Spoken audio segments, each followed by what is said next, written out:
நண்பர்கள் அனைவருக்கும் வணக்கம். நம்ம இன்றைக்கி எதை பற்றி பார்க்க போகிறோம் அப்படின்னா, நம்ம ஐடி வாங்கி பாஸ்வேர்டு ரீசெட் பண்ணி நம்ம உள்ளே வந்துட்டோம். உள்ளே வந்ததுக்கப்புறம் ஒரு ப்ராசஸ் பண்ணணும், சரிங்களா? அது பேர் எஸ் பேங்க் இகேவிசி அப்படின்னு சொல்லுவோம். அந்த இகேவிசி எப்படி பண்ணுறது அப்படிங்கிறத பற்றி தான் நம்ம பார்க்க போகிறோம்.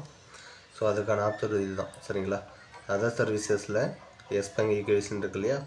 இதுதான் நம்ம ப்ராசஸ் பண்ணணும். அதாவது ஐடி போட்டு முடித்ததும் யார் பேரில் ஐடி இருக்கோ அவங்க அந்த ஏஜென்ட் ரிஜிஸ்ட்ரேஷன் பண்ணணும். அதுக்கான ப்ராசஸ் தான் எஸ் பேங்க் இகேவிசி. இதை கிளிக் பண்ணோம் அப்படின்னாக்கா 2 ஆப்ஷன் வரும். Capture live image, Yes Bank eKYC, சரிங்களா? இந்த 2 ஆப்ஷனில் கேப்சர் லைவ் இமேஜ் இருக்கு இல்லையா? இதை கிளிக் பண்ணோம் அப்படின்னாக்கா இங்கே கேப்சர் கேட்கும். இந்த இடத்துல பார்த்தீங்கன்னா உங்களுடைய ஃபோட்டோ அவங்க அப்லோட் பண்ணணும், சரிங்களா? அந்த கேப்சருங்கிறத கிளிக் பண்ணிங்க அப்படின்னாக்கா கேமரா ஓப்பன் ஆகும்.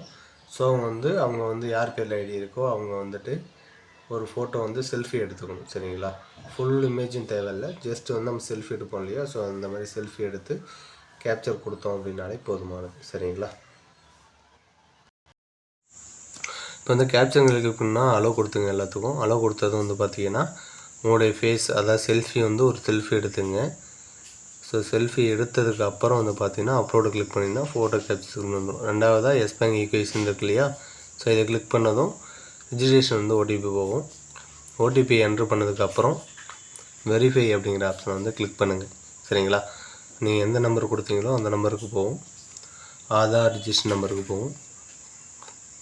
ஓடிபி ரீசன்ட் கொடுங்க, மறுபடியும் ஒர்க் ஆகும்.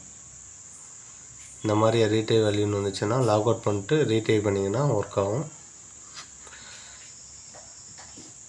பார்த்தீங்கன்னா வெரிஃபை ஆகிடுச்சு, ஓடிபி வெல்டேஸ் இருந்துச்சு. இதுக்கப்புறம் பார்த்தீங்கன்னா உங்கள்கிட்ட என்ன டிவைஸ் இருக்கோ அந்த டிவைஸை சூஸ் பண்ணிவிட்டு டச் த ஃபிங்கர் சென்சார் அப்படிங்கிற ஆப்ஷனை கிளிக் பண்ணிங்கன்னா கைரேகை கேட்கும். யார் பேரில் ஐடி போட்டிங்களோ அவங்க கைரேகை வச்சிங்க அப்படின்னாக்கா வேலிடேஷன் ஆகிடும், சரிங்களா? அவங்க நீங்கள் என்ன பயோமெட்ரிக் டிவைஸ் வச்சுருக்கீங்களோ அந்த டிவைஸ் கரெக்டாக சூஸ் பண்ணிங்க. இதில் பார்த்தீங்கன்னா மந்த்ரா L1 இருக்குது, அது சூஸ் பண்ணதும் அவங்களுக்கு ஓகே ஆகிடுச்சு, சரிங்களா? சப்மிட் கொடுத்தீங்கன்னா இகேவிசி சப்மிட்டட் சக்ஸஸ்ஃபுல்லி அப்படின்னு சொல்லி வரும்.